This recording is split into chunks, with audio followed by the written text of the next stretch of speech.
Hello my dear friends. मैं आज आप लोगों के साथ डिस्कस करने आया हूँ टीओसी के कुछ पीवाईक्यूज़ जो कि गेट में पूछे गए हैं काफ़ी प्रीवियस ईयर में। ये क्वेश्चंस काफ़ी इम्पोर्टेंट है माय डियर फ्रेंड्स। अगर आप इसे ध्यान से समझेंगे तो it will be very beneficial for you all. तो आई होप कि आप मेरे इन क्वेश्चंस को अच्छे से समझेंगे।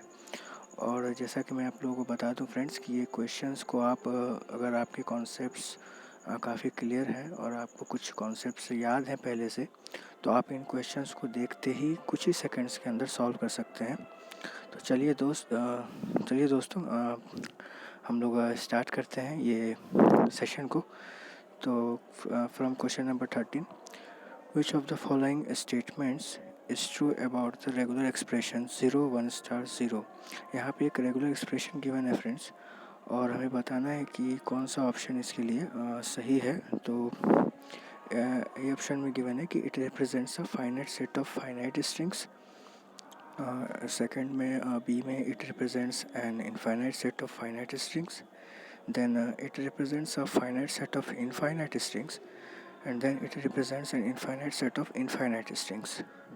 तो माय डियर फ्रेंड्स, हम जानते हैं कि रेगुलर लैंग्वेज का जो एक्सप्रेशन है वो हम लोग एक इनफाइनाइट सेट ऑफ स्ट्रिंग्स को फाइनाइटली रिप्रेजेंट करते हैं। जैसे कि ये 0 1 स्टार 0 है, इससे हम लोग स्ट्रिंग्स तो आइडेंटिफाई कर पा रहे हैं फाइनाइटली। हमें पता है कि इससे 0 1 0 एक्सेप्ट हो सकता है, 0 1 1 0 हो सकता है, 0 1 1 0 हो सकता है एंड सो ऑन। मिनिमम इससे डबल ज़ीरो स्ट्रिंग मिलेगा फ्रेंड्स, और मिडिल में हम जितने भी चाहें उतने वन को इंक्लूड कर सकते हैं। मतलब वन के इनफाइनाइट होने की वजह से ये स्ट्रिंग इनफाइनाइटली एग्जिस्ट कर सकता है। ये एक्सप्रेशन इनफाइनाइट लैंग्वेज को जनरेट करेगा। तो इसलिए हम ये कह सकते हैं कि it represents an infinite set of finite strings, क्योंकि हम लोग फाइनाइटली आइडेंटिफाई तो कर ही पा रहे हैं कि कितने स्ट्रिंग्स कौन कौन से स्ट्रिंग्स इससे जनरेट होंगे। और बाकी ऑप्शंस इसलिए नहीं होंगे फ्रेंड्स क्योंकि इट रिप्रेजेंट फाइनाइट सेट तो नहीं होगा, क्योंकि ये इनफाइनाइट सेट ऑफ स्ट्रिंग्स है।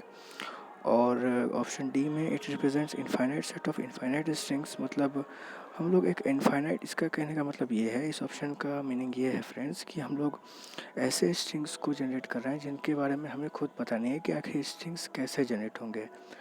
0 1 0 जनरेट होगा या फिर सिंगल 0 जनरेट होगा, पर यहाँ तो हमें पता है कि हमें किस तरह के स्ट्रिंग को जनरेट करना है। तो सही ऑप्शन होगा option B, it represents an infinite set of finite strings. I hope कि आपको समझ में आया होगा फ्रेंड्स। चलते हैं नेक्स्ट क्वेश्चन की ओर। The language 0 to the power n, 1 to the power n and 2 to the power n, where 1 n will be n lies between 1 and 10 to the power 6 is option A regular, B context free but not regular, context free but its complement is not context free, not context free.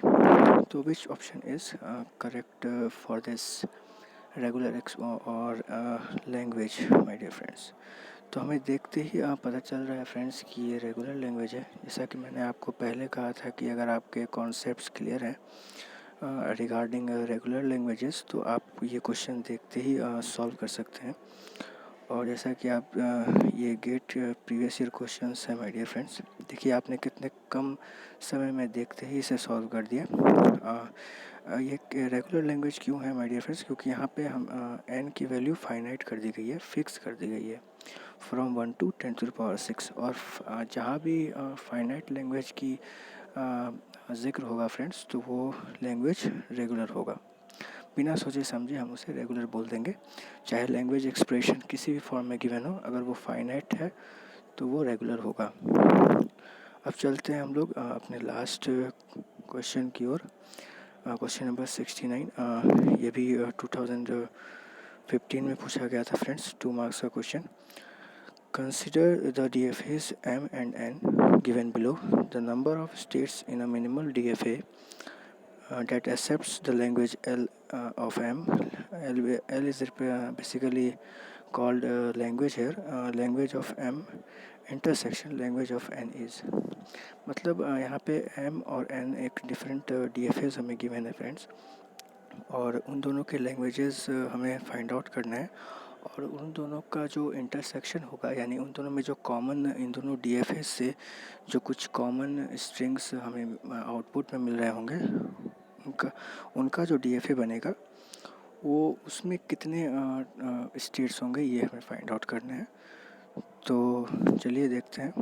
M में हमें दो states given है, एक final state है friends और एक starting state है, जो कि infinite number of B strings accept कर रहा है। और फाइनल स्टेट पे हमने सेल्फ लुक लगा है ए का, यानी ये infinite number of A accept कर रहा है।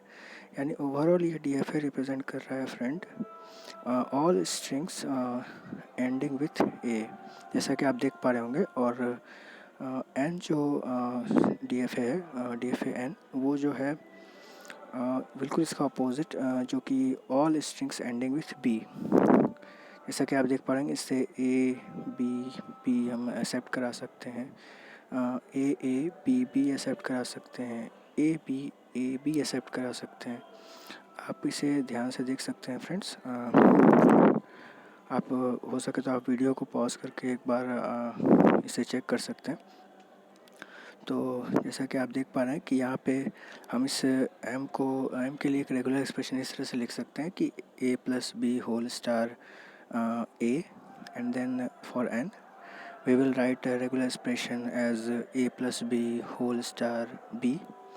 तो इन दोनों लैंग्वेजेस को अगर आप इन दोनों लैंग्वेजेस के लिए अगर आप इंटरसेक्शन फाइंड करेंगे तो फ्रेंड दोनों रेगुलर तो है, और जैसा कि from the closure property of regular languages, दोनों लैंग्वेजेस रेगुलर हैं, तो इन दोनों का इंटरसेक्शन भी एक रेगुलर लैंग्वेज ही होगा।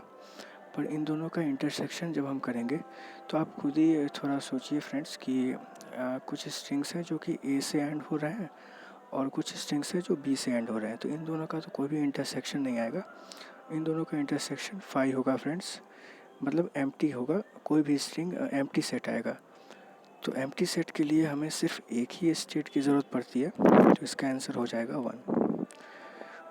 Thank you so much guys, I hope कि आपको मेरी इस वीडियो में काफ़ी कुछ सीखने को मिला होगा। Thank you so much.